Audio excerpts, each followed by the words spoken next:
1444년 포르투갈의 한 항구가 비명처럼 울렸습니다. 헨리 왕자의 배가 돌아오는 날, 사람들은 새로운 금 소식을 기대했지만 갑판 위에는 전혀 다른 전리품이 실려 있었습니다. 아이부터 노인까지 쇠사슬에 묶인 아프리카인 235명 탐험가들이 금을 찾는 과정에서 부산물이라 부른 사람들이었습니다. 그들은 발견물이 아니라 이미 상품으로 계산된 존재들이었죠. 포르투갈은 이 첫 열매를 문명화의 성취라 포장했지만 실제로는 300년에 걸친 피의 홍수를 여는 신호탄이었습니다. 뒤이어 이어진 것은 아프리카 해안 마을의 조직적 약탈과 방화, 가족 단위의 생이, 강제로 찢기는 밤 습격, 대서양을 건너는 쇠사슬 항해, 그리고 브라질 사탕수 농장의 끝없는 채찍이었습니다. 이 모든 비극의 시작점이 바로 그날 쇠사슬에 묶인 235명이 항구에 도착하던 순간이었습니다. 포르투갈이 아프리카를 유린한 지옥의 서막이 조용히, 그러나 돌이킬 수 없이 열렸던 것입니다. 노예제도는 인류 역사에서 가장 오래되고 가장 광범위한 제도 중 하나였습니다. 고대 문명의 건설부터 근대 산업의 발전까지 수천 년 동안 인간은 같은 인간을 소유하고 착취해왔죠. 메소포타미아의 점토판에서 발견되는 가장 오래된 문헌 기록부터 21세기 현대 사회에 이르기까지 노예제도는 형태를 바꾸며 지속되어 왔습니다. 어떤 시대에는 전쟁 포로로, 어떤 시대에는 빚을 진 사람으로, 또 어떤 시대에는 피부색이 다르다는 이유만으로 사람들은 노예가 되었습니다. 특히 주목할 만한 것은 노예제도가 단순히 과거의 유물이 아니라는 사실입니다. 국제노동기구의 2021년 통계에 따르면 현재 전 세계적으로 약 5천만 명이 넘는 사람들이 여전히 노예 상태에 있다고 합니다. 이는 역사상 그 어느 때보다 많은 숫자죠. 형태는 달라졌지만 본질은 같습니다. 강제노동, 인신매매, 강제결혼, 성적 착취 등 현대판 노예제도는 여전히 우리 곁에 존재하고 있습니다.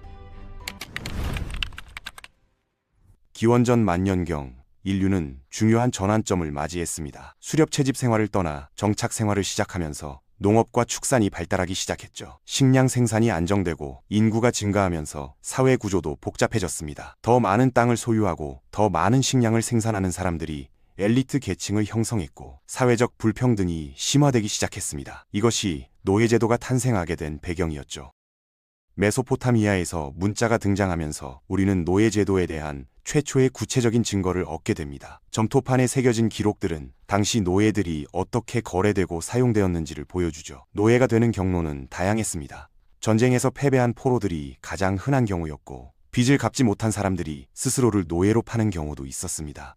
부유한 가문은 몇 명의 노예를 소유했고, 궁전에는 수백 명의 노예가 있었죠. 기원전 1750년경 바빌론의 왕 함무라비는 역사상 가장 유명한 법전 중 하나를 작성했습니다. 함무라비 법전에는 노예에 대한 처우와 처벌 등이 자세히 기술되어 있었습니다. 이는 노예제도가 당시 사회에서 얼마나 체계화되고 공식화된 제도였는지를 보여주는 증거죠. 고대 이집트에서도 노예제도는 사회의 중요한 부분이었습니다. 구약 성서에는 히브리인들의 이집트 노예 생활과 탈출에 대한 이야기가 나오니까요. 하지만 실제로 이에 대한 고고학적 증거는 아직 발견되지 않았습니다. 고대 그리스는 노예 제도를 새로운 차원으로 발전시킨 문명이었습니다. 특히 키오스 섬은 와인 생산을 전문으로 했는데 이를 위해 엄청난 양의 노동력이 필요했죠. 무역선들은 트라키아, 스키타이, 소아시아에서 그리스인들이 아닌 사람들을 납치해서 노예로 팔았습니다. 키오스는 에게해에서 가장 큰 노예 시장이 되었고 다른 그리스 도시들도 이 수익성 좋은 사업에 뛰어들었습니다. 기원전 400년경에는 아테네 인구의 절반 정도가 노예였다고 하니 그 규모를 짐작할 수 있죠. 로마 제국은 그리스의 모델을 그대로 받아들였고 훨씬 더 큰 규모로 확대했습니다. 군사적 정복을 통해 수많은 전쟁 포로들이 노예가 되었고 국경 지역에서 상인들이 조직한 습격으로도 노예가 공급되었습니다. 노예 시장에서 노예의 가격은 성별과 나이에 따라 달랐는데 서기 1세기경에는 노예 한 명의 가치가 평균 1년 반치 급여에 해당했습니다. 노예를 소유하는 것은 부와 성공의 상징이었죠. 가장 부유한 사람들은 수천 명의 노예를 거대한 영토에 소유하기도 했습니다.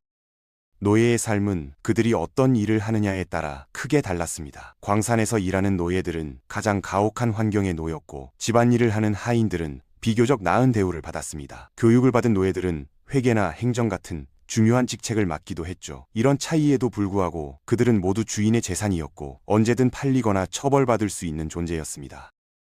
7세기 이슬람의 등장은 노예무역에 새로운 장을 열었습니다. 무슬림의 정복 전쟁으로 수많은 포로들이 노예로 팔렸고 이들은 아랍 군대의 확장을 뒷받침했죠. 이집트 정복 이후 무슬림들은 서쪽으로는 베르베르족을, 남쪽으로는 누비아족을 향해 진군했습니다. 652년 동골라 폭격이 실패한 후 누비아인들과 평화조약이 체결되었는데 이 조약에는 흥미로운 조항이 있었습니다. 누비아족은 매년 건강한 노예 360명을 제공하기로 약속했던 것이죠. 이 조약은 무려 700년 동안 지속되었습니다.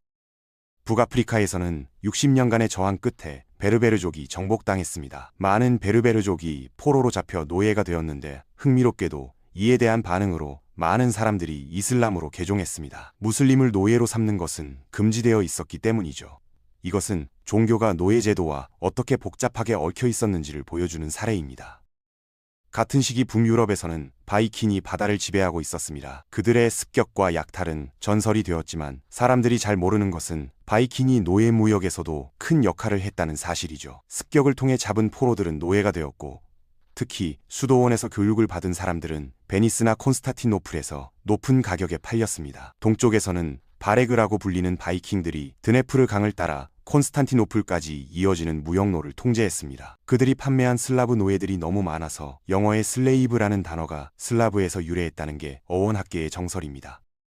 아바스 왕조 시대 바그다드는 노예 무역의 중심지가 되었습니다. 정복전쟁과 무역로를 통해 수많은 노예들이 바그다드로 모여들었죠. 바스라 근처의 거대한 습지에는 수천 명의 노예가 보내져 땅을 개간하는 일을 했습니다. 일은 극도로 힘들었고 생활 조건도 열악했습니다. 869년 출신이 불분명한 알리 이븐 무함마드라는 인물이 노예들의 불만을 이용해 반란을 조직했습니다. 이 반란은 14년 동안 지속되었고 아바스 칼리프국을 크게 약화시켰죠. 반란군은 게릴라 전술을 사용해 대지주와 도시들을 공격했고 많은 마을을 약탈했습니다. 반란이 진압된 후 아바스 왕조는 대규모 농업 노예제가 실패했다는 것을 깨달았습니다. 대신 간의 노예제가 선호되었고 칼리프는 자신의 권력을 강화하기 위해 새로운 방법을 도입했습니다. 중앙아시아와 코카서스에서 젊은 노예들을 데려와 이슬람으로 개종시키고 전투훈련을 시켜 충성스러운 군대를 만든 것이죠. 이것이 바로 맘루크 군대였습니다. 역설적이게도 이 노예 출신 군인들은 나중에 이집트에서 자신들의 왕조를 세우게 됩니다. 1258년 몽골군이 바그다드를 점령하면서 아시아로의 접근이 차단되었습니다. 이로 인해 노예 무역의 경로가 변화했고 이제 노예들은 주로 사하라이나 이남아프리카에서 왔습니다. 북아프리카를 정복한 아랍인들은 사하라 사막을 가로지르는 베르베르 무역로를 발견했고 금과 노예가 풍부한 말리 제국과 무역을 시작했습니다. 노예들은 투아레그 대상에게 팔렸고 사막을 건너 카이로로 가는데 몇 달이 걸렸습니다. 살아남은 자들은 시장에서 팔려 하인이 되었죠. 지난 1000년 동안 350만에서 700만 명의 노예가 이 경로를 통과했을 것으로 추정됩니다.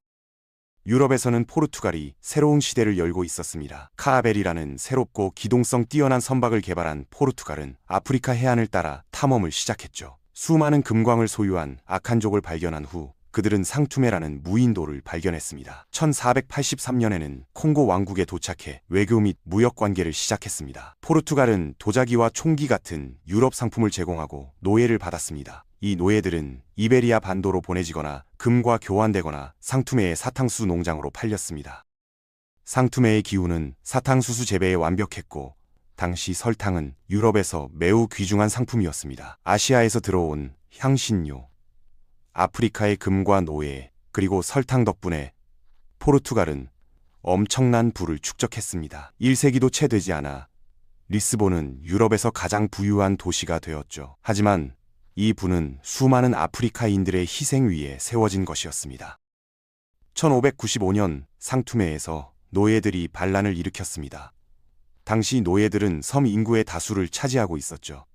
포르투갈은 통제권을 되찾았지만 이제는 아메리카 대륙의 땅에 더 많은 관심을 기울이고 있었습니다.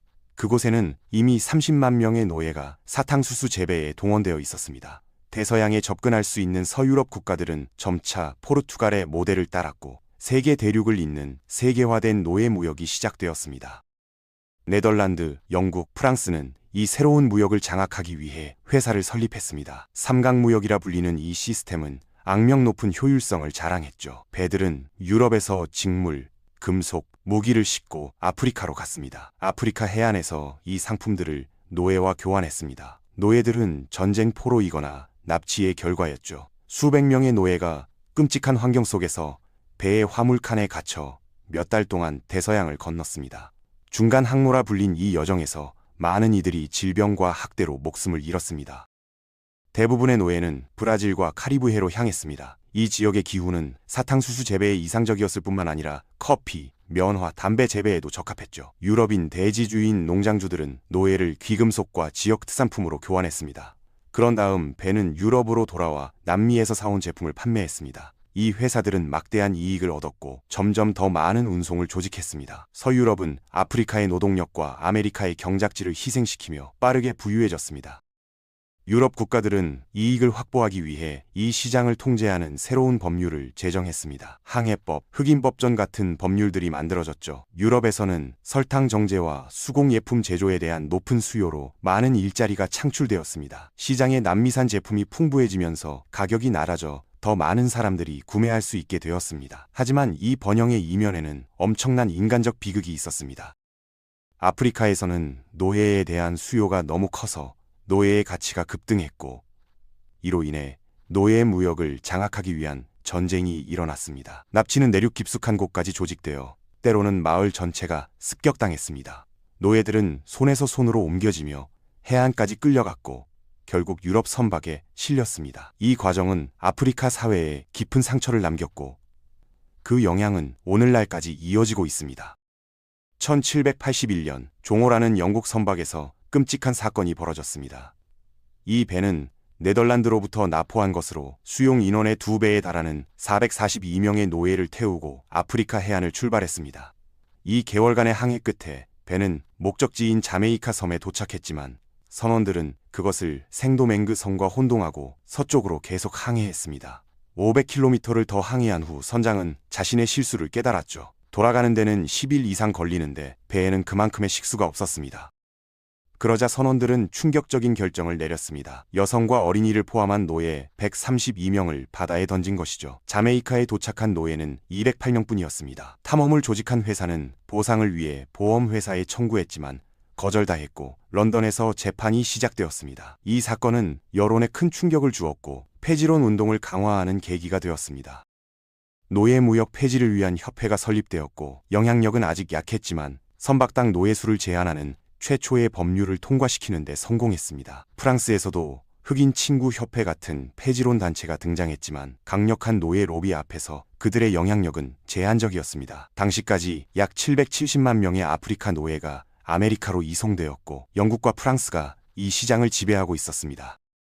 1789년 프랑스 혁명이 일어났습니다. 인권선언에는 인간은 자유롭고 평등한 권리를 가지고 태어난다고 명시되어 있었죠. 생도맹그에서 이 말은 노예와 해방노예들의 마음에 불을 지폈습니다. 반란이 일어났고 프랑스는 질서를 회복하기 위해 시민위원을 파견했습니다. 위원은 노예 해방을 선언했고 영국과 스페인과의 전쟁에서 군사적 지원을 얻어냈습니다. 1794년 파리에서 모든 프랑스 식민지의 노예 제도가 공식적으로 폐지되었습니다. 하지만 1802년 권력을 잡은 나폴레옹은 노예 제도를 다시 확립하고 군대를 파견해 생도맹그의 지배권을 되찾으려 했습니다. 그러나 노예들의 저항은 강력했고 프랑스군은 패배했죠. 1804년 2월 1일 아이티 공화국이 독립을 선언했습니다. 이는 노예 반란으로 탄생한 유일한 공화국이었습니다. 하지만 새로운 국가는 프랑스에 막대한 배상금을 지불해야 했고 이는 아이티 경제에 오랜 악영향을 미쳤습니다. 1807년 영국은 약 275만 명의 노예를 운송한 후 노예 무역을 폐지했습니다. 하지만 식민지에서의 노예 제도 자체는 아직 폐지하지 않았죠. 영국은 이제 자신의 영향력을 이용해 전 세계적으로 노예 무역을 종식시키려 노력했습니다. 1815년 나폴레옹이 몰락한 후 비엔나에 모인 유럽 열강들은 노예 무역을 폐지하겠다는 약속을 했습니다. 하지만 실제로는 수십 년이 더 걸렸죠. 브라질은 커피 재배를 위해 계속해서 대량으로 노예를 수입했고 브라질 선박은 유럽을 거치지 않고 직접 아프리카로 가서 노예를 데려왔습니다.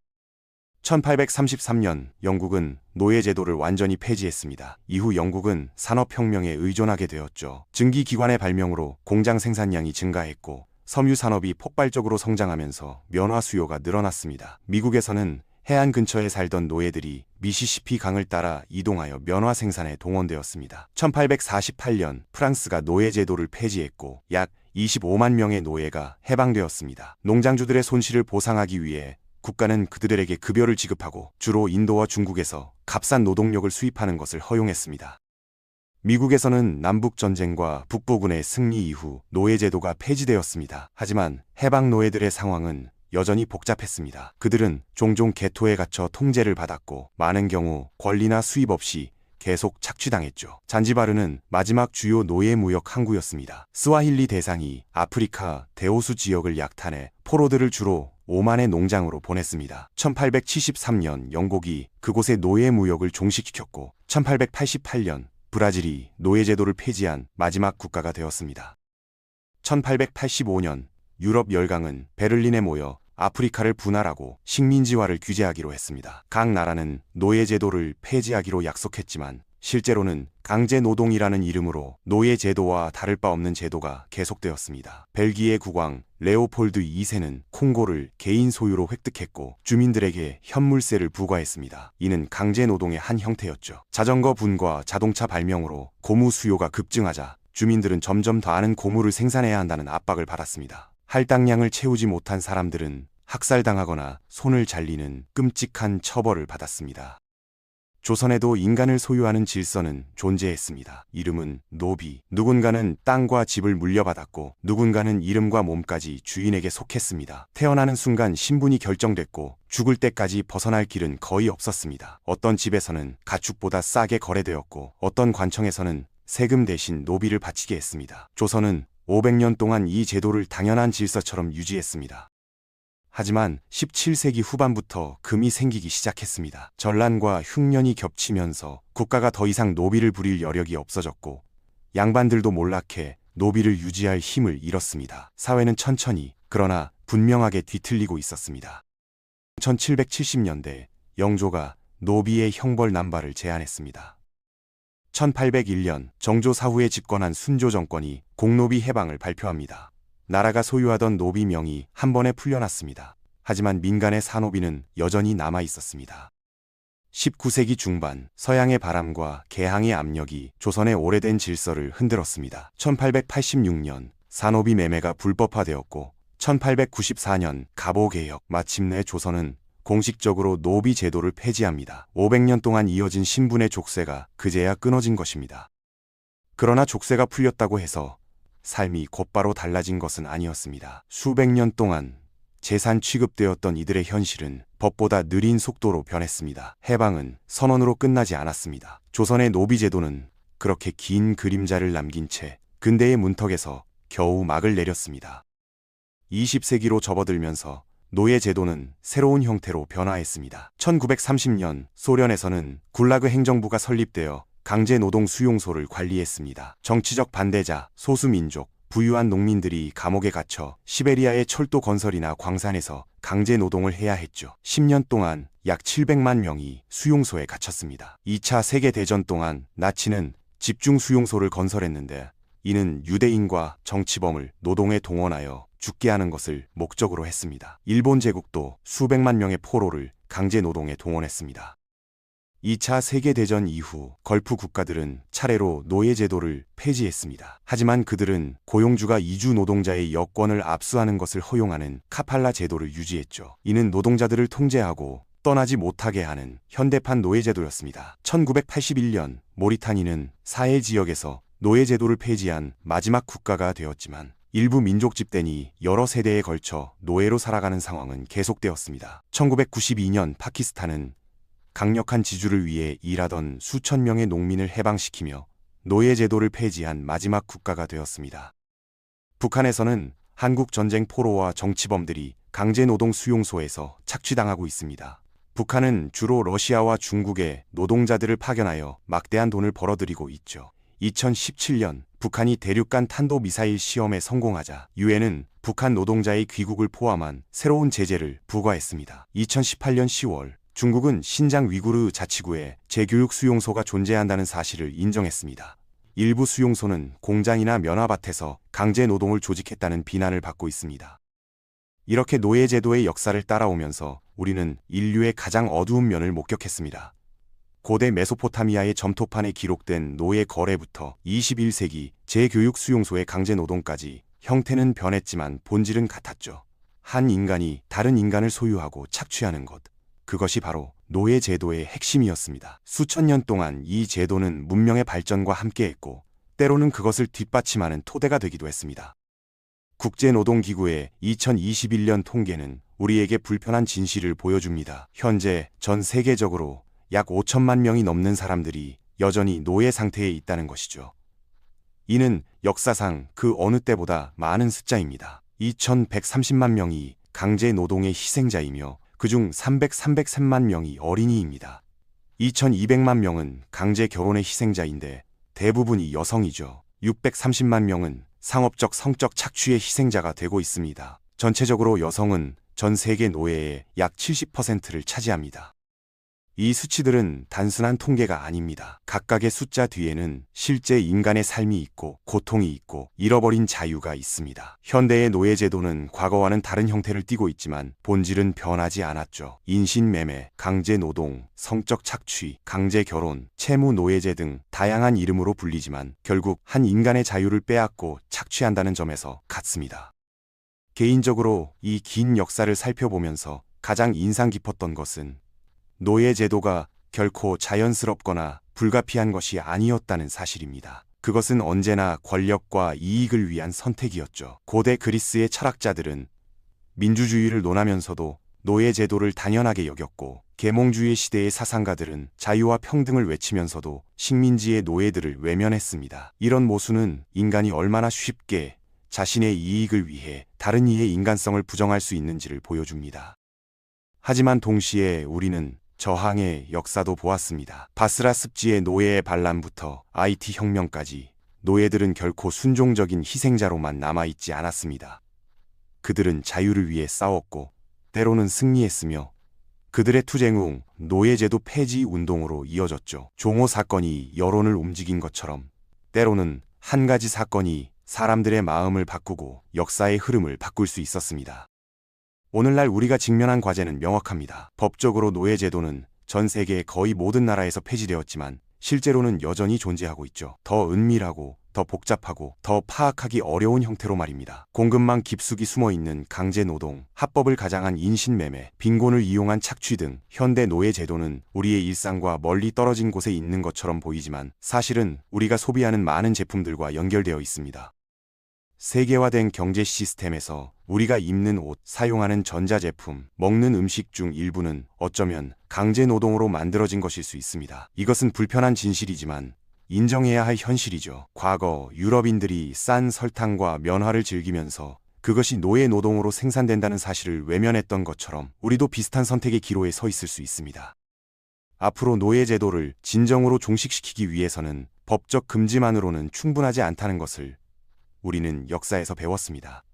경제적 구조의 변화, 사회적 인식의 전환, 그리고 무엇보다 모든 인간의 존엄성에 대한 진정한 존중이 필요하죠. 국제 협력을 통한 감시와 처벌, 기업의 공급망 투명성 확보, 소비자의 의식적인 선택, 그리고 피해자 보호와 재활 프로그램 등 다양한 차원의 노력이 함께 이루어져야 합니다. 역사는 변화가 가능하다는 것을 보여줍니다. 수천 년 동안 당연하게 여겨졌던 노예제도가 결국 법적으로는 폐지되었듯이 현대의 노예제도도 종식될 수 있다는 희망을 가질 수 있죠. 하지만 그것은 저절로 일어나지 않을 것입니다. 과거 폐지론자들이 여론을 움직이고 법을 바꾸기 위해 수십 년간 싸웠던 것처럼 우리도 지속적인 관심과 노력을 기울여야 합니다. 오늘은 인류가 걸어온 노예제도의 긴 역사와 그것이 현대까지 이어지는 모습에 대한 이야기였습니다.